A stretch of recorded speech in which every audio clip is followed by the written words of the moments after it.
કબરાઉ જે લાખો લોકોની આસ્થાનું કેન્દ્ર છે, એ કબરાઉ ધામ છેલ્લા કેટલાય દિવસોથી ચર્ચાનો વિષય બન્યો છે.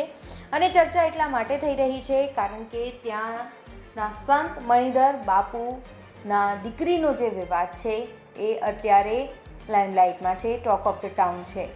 આપણે સૌ કોઈ જાણીએ છીએ એ આખો વિવાદ શું હતો. 25 નવેમ્બરના રોજ અચાનકથી સમાચાર આવે છે કે મણિધર બાપુની દીકરીનું અપહરણ થઈ જાય છે અને ત્યારબાદ સોશિયલ મીડિયા પર થોડીક જ વારમાં જે વિડીયોઝ છે, ફોટોઝ છે, વાયરલ થવા લાગે છે અને સાચી માહિતી એ સામે આવે છે કે દીકરીએ લગ્ન કરી લીધા છે ભુજના એક બુકી સાથે.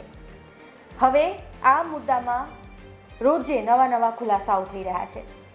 શું સાચે કોઈ આ જે દીકરી છે એના પર દબાણ કરવામાં આવ્યું છે કે પછી શા માટે તેને બહેલાવવાની કોશિશ કરવામાં આવી છે?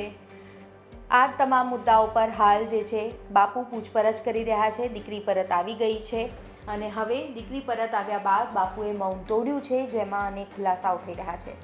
હેડલાઇન ન્યૂઝના એડિટર જગદીશભાઈ મહેતા સાથે ખાસ વાતચીત બાપુએ કરી છે અને એમને આખી જે ઘટના છે, સત્ય છે, એ પ્રકાશિત કરવાનો પણ પ્રયત્ન કર્યો છે.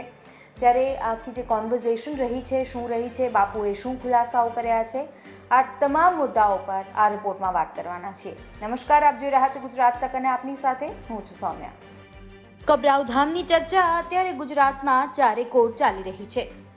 વિશ્વવિખ્યાત કચ્છના કબરાઉમાં મા મોગલધામના વર્તમાન મહંતની દીકરી તેમના પરિવારની મરજી વિના પ્રેમ લગ્ન કરી પુનઃ ઘરે પરત ફરી પછી શું થયું અને ભવિષ્યમાં શું થવાનું છે, આ પ્રશ્ન પર ખુદ કબરાઉ બાપુએ મૌન તોડ્યું છે અને હેડલાઇન ન્યૂઝના એડિટર જગદીશ મહેતાને આ જાણકારી આપી છે. મણિધર બાપુએ તેમના સાથે ખાસ વાતચીત કરી છે અને તમામ સવાલોના જવાબ આપ્યા છે.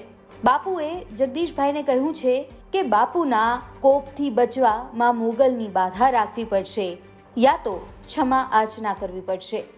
કચ્છના ભચાઉ પંથકના કબરાઉ ખાતેના વિશ્વ પ્રસિદ્ધ મોગલધામના મહંત સાવંત બાપુ એટલે કે મણિધર બાપુએ હેડલાઇન ન્યૂઝના ગ્રુપ એડિટર જગદીશ મહેતાને ફોન પર આ ખાસ વાતચીત કરી માહિતી આપી છે. પૂજ્ય બાપુની દીકરીને ભગાડીને ભુજના ઓમ ડાભી નામના યુવકે રજિસ્ટર્ડ મેરેજ કરી લીધા પછી મોગલધામ અને તેના વર્તમાન ગાદીપતિ મણિધર બાપુ વિશ્વભરમાં વસતા તમામ શ્રદ્ધાળુઓમાં ચર્ચાનો વિષય બન્યા છે.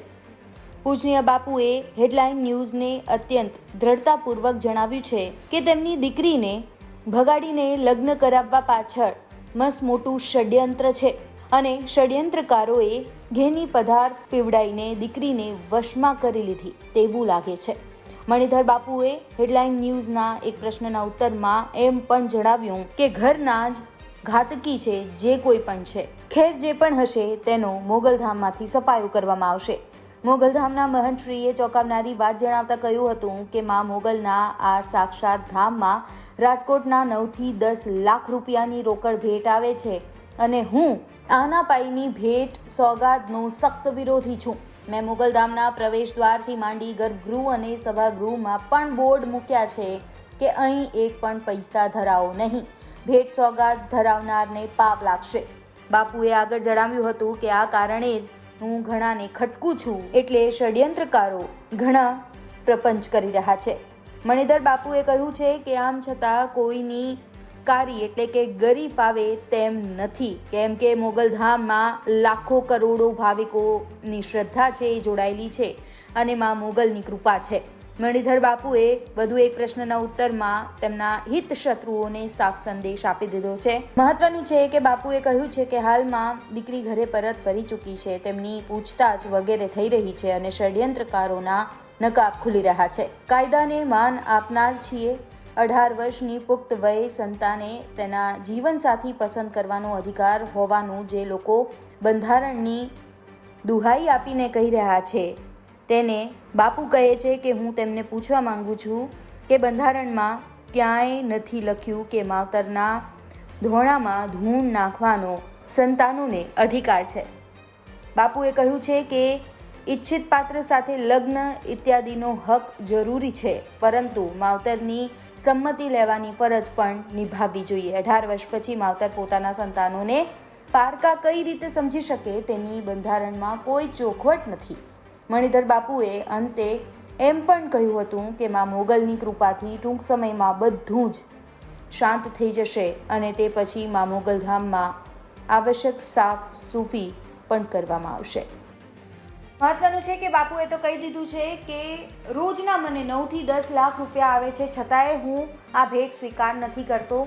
અને મારા ત્યાં બોર્ડ પર મારેલું છે મંદિરમાં કે દાન આપવો પણ ગુનો છે ને લેવો પણ ગુનો છે, એટલે હું કોઈ પણ પ્રકારનું દાન છે, દક્ષિણા છે નથી લેતો.